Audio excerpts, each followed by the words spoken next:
today. My name's Eric. As always, I want to thank you for taking a minute and checking out my video today. On this episode of Smo'King, I'm going to show you how to make sous vide pork and pineapple skewers. Now, what motivated me for this recipe was I got a brand new stainless steel barbecue skewer set that Flaster Kitchen sent me, and I've been really excited to try these out. They also sent me salt and pepper grinder set, battery operated, which I really liked, and I did a video. I'll leave a link below, but that's also an excellent product. So I've been kind of looking forward to try these. Now, you did hear me right. I said sous vide skewers. Now, usually I don't like skewers because what happens is you take some piece of meat, it could be pork, chicken, beef, you name it, shrimp, and you take some vegetables, some peppers. I got some mushrooms, some onions. In this case, I'm doing the pineapple chunks as well. And you put them on the skewers, then you throw them on the grill and you heat them up. The problem is, whatever meat you're cooking, in particular for me, I'm cooking pork, and you know you have to cook pork to the proper temperature. You don't want to serve undercooked pork to your family or friends because they can get sick. In the process, you're cooking the pork all the way to doneness. In the meantime, the peppers and onions get burnt. They're not very appetizing or edible because they've been on the grill so long. So this is where sous vide comes in handy. I'm going to cut up these pork chops here. I'm going to cut up the vegetables. I'm going to put them in separated bags into the sous vide bath, and we're going to cook them for several hours. Now, the pork is going to be cooked on the rare side, but it's still going to be safe to eat because we're going to be cooking it for a couple hours. And the vegetables are going to be softer and tender than in their raw state, but they're not going to be fully cooked, just like the pork. So this way, when you throw them on the grill, you don't have to worry about anything other than to just get that nice kind of crispy coating on the outside. You can either slather some barbecue sauce or leave them just alone, and they're going to be absolutely delicious, and they're only going to take a few minutes to get to that point to serve to your family and friends. So stick around. I'm going to show you how to do this step by step. Let's get cooking.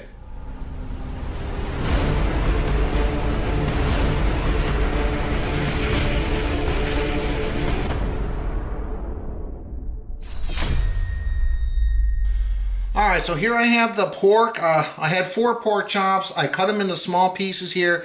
And then you want to season them with whatever seasoning you like. I'm going to use this seared Michigan maple blend from VacMaster, okay? I've already tried this on pork chops. It's very tasty, but use whatever seasoning you like. And we're just going to, I don't have to tell you how this works. Just season it really good on all sides, and then you can either seal it in a sealer bag if you got a VacMaster sealer, or you have some Food Saver, or what I'm going to be doing, I'm just going to be putting it in a regular 1-gallon freezer bag. Okay, so let me finish seasoning these up. We'll be back in 1 second. All right, here you go. I seasoned all the pork. I put it in a 1-gallon freezer bag. And just to show you what I did here, I got a bunch of whole mushrooms and a bunch of sliced onions in one bag. And then I have the peppers I've cut up into smaller pieces in another bag. Now these are very hard to keep submerged underwater because they're very light, okay? So what I've done, I put a couple heavy forks. I got a fork and a gravy ladle in this one just to kind of weigh it down. And on this one here, I put a couple heavy stainless steel spoons on the bottom. You just want to put something. I know they sell these specific weights for this purpose, but you know what? I don't own them, and you can certainly improvise. So we got everything here ready to go for the sous vide bath. Let me get my machine on. We'll fire it up and get it warmed up. We'll be back in a second. All right, guys, I got my sous vide machine, my VacMaster SV10. I got this couple months back. I absolutely love it. I did a review video. I'll leave a link below if you want to check it out, as well as a discount code that they provided for my viewers. If you're interested in buying one of their sous vide machines or vacuum sealers, you'll get a discount if you use that code, and I'll leave a link below.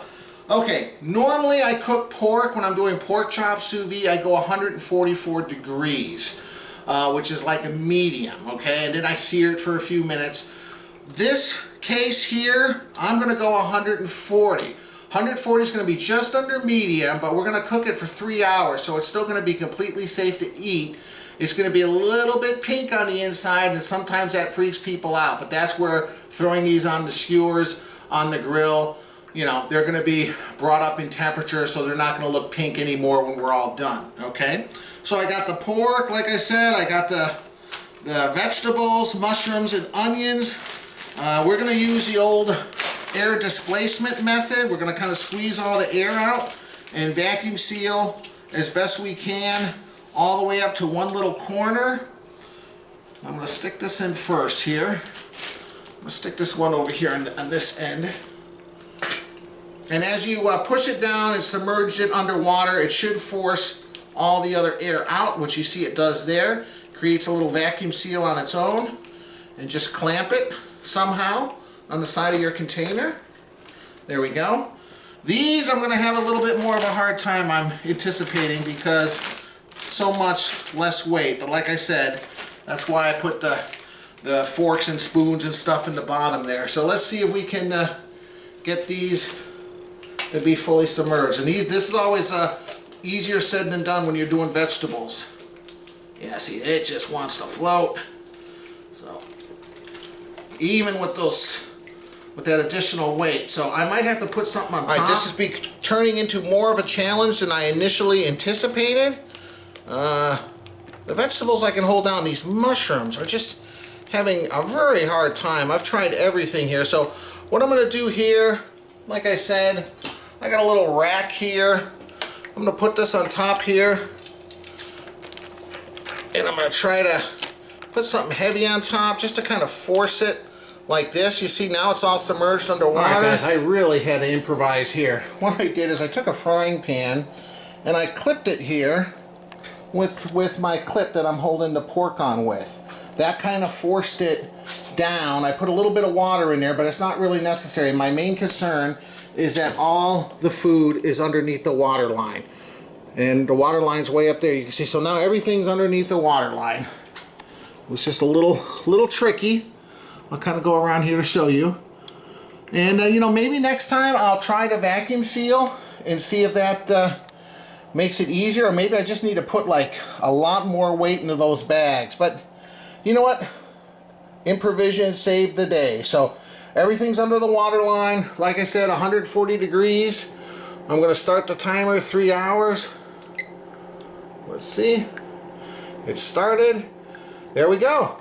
We'll see you guys in 3 hours. Alright guys, while we're waiting for that food to cook in the sous vide, time for a beverage review.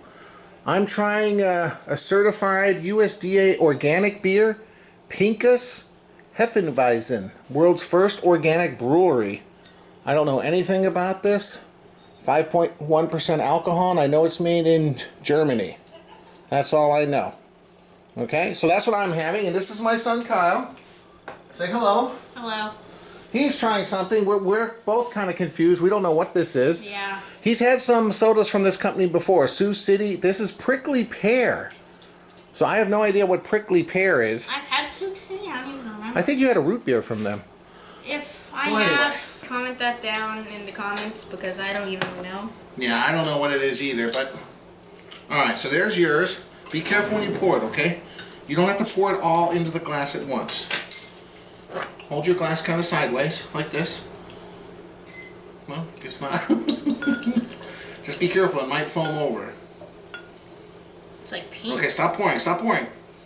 I don't want it to overflow. Yeah, it is pink. There's a big...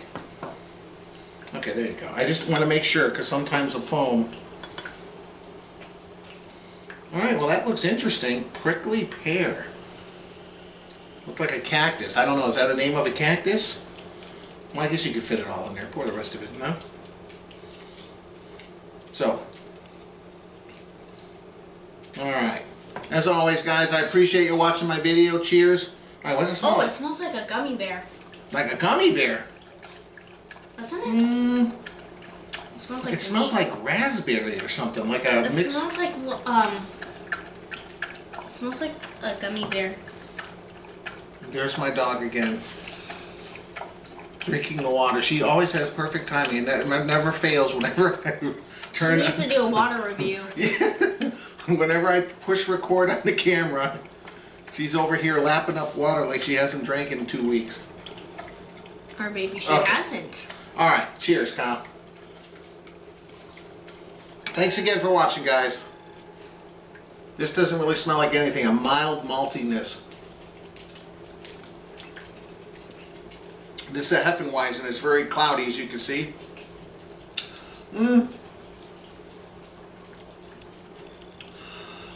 It's mild. It's not very strong. You can definitely tell it's a Hefeweizen because of the flavor profile.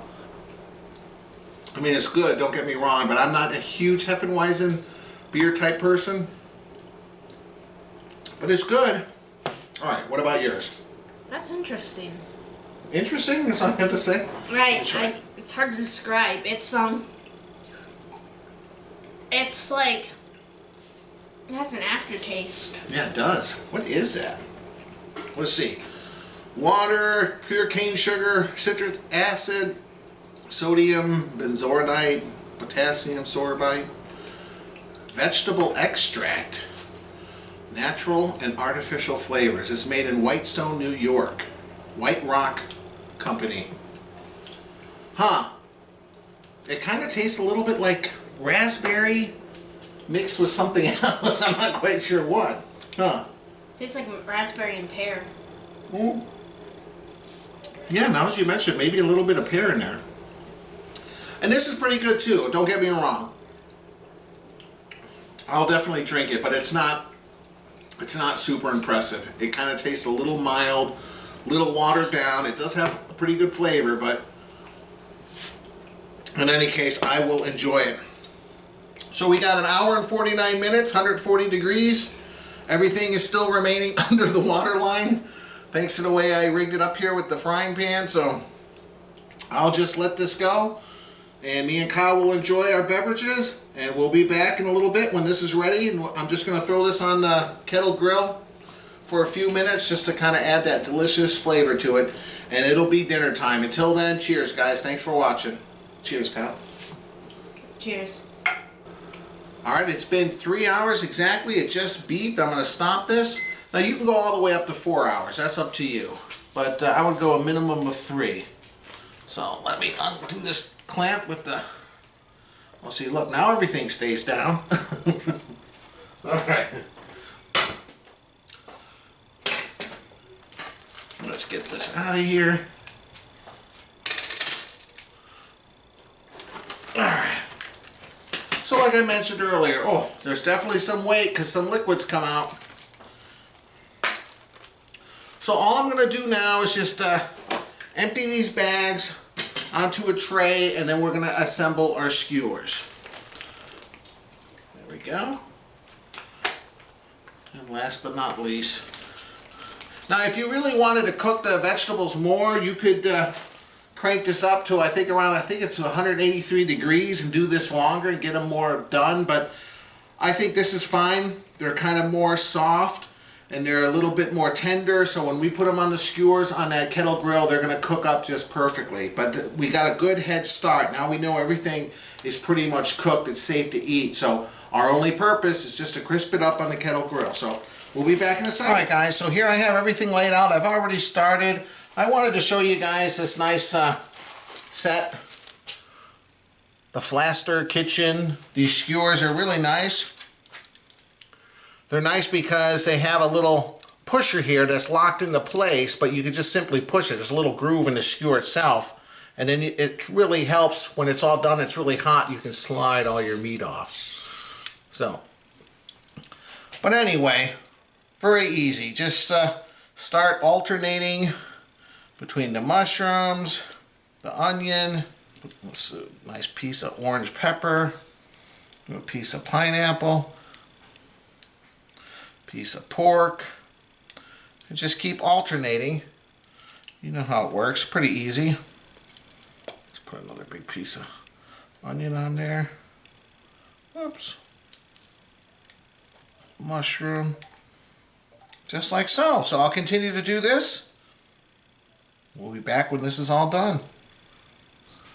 Alright guys, I'm all done skewering them up there. Look at these. These look great. Give you a good close-up look there. So let's go outside. I started up the grill. Let's throw these on. Alright guys, there you go. all on the grill. I really like the spinning grate because I can kind of cook these and then kind of spin these other ones. Except maybe this one on the very end. Let's put it up there. But yeah, spin them over. Kind of get some direct heat. Put that one back there like that. Get some direct heat for a while. Flip them over, spin it around again. Real easy. And you know, the cool thing about it is these are perfectly cooked, so you don't have to worry about all that. Whether the meat's done, whether the vegetables are done. Just wait till it looks right. You know, you can even sample it along the way if you want. But there you go. It's been a couple minutes. Let's see here. The flame's over here, so now I'm just going to spin these around. We'll put the other side there. And now I'll kind of flip these over. See how they look on the other side. These here in the end aren't getting too much, but there we go. We're getting a little bit of a crust. There we go. Alright, we're just going to keep doing this until they look nice. You start to see a little bit of that charring over here. Back goes the lid. We'll go from there. Alright, I just wanted to show you these skewers here. Pork and pineapple. Look at this. Just took a few minutes on each side. Let's get the family out here. We'll give these a try. Alright, then I wanted to show you this feature of the skewer here. The way it has the sliding handle. You just kind of slide, so you don't have to worry. Oh, there you go. Welcome back, guys. I'm here with my family, my son Kyle, and my wife Monica. Hey. Now look how cool these kebabs are. Look, you grab them. I like the skewers. You squeeze this thing. Watch this. Okay, that is really... What's the point of that? No, well, because sometimes to get on it's your hot. plate. Like if you don't want to eat it off the kebab. Right. Grab a fork, Kyle. I don't know what you want. Plate, then. There's pork, there's mushrooms, there's pineapple, there's peppers, there's okay, onion. well that's cool. So pick something. Mushroom. Haha. I'll try mushroom too. That's Good. a pepper. What's a pineapple? It's good. No, that's not a pineapple. Just a pineapple. There's a pineapple. Yeah. Mm-hmm. Very good. Mm-hmm. Mmm. Try a piece of pork. What seasoning was that? That's that Michigan Maple by Backmaster. Okay. That seasoning is really good, actually. It is really good. Mm-hmm. For what this is? Yeah. Mm-hmm. What do you think, Al? Pineapple's good. That's really very good. And cooking it sous vide first, like I said, just takes the stress out of it because all you're doing is heating it up. Get a little couple black marks on there from the grill. Everyone's going to be very happy. It's not all charred. The meat's cooked perfectly. The vegetables are. I'm not even a huge kebab person, and that's in all honesty. I'm not. It's not normally my first pick. I'll eat it if I have to, but Well, this is eating vegetables. this is not delicious. kebabs. It really is. I'm looking forward to eating the rest of this. Really good. Very good flavor. So, good The job. pork is amazing. And that seasoning, by the Did you way. try some of the pork? That seasoning is like a little zippy, a little sweet, a little salty, but it's not too much of anything. It's really Try good. this, Mom. Very good. I had a piece of pork already. Oh.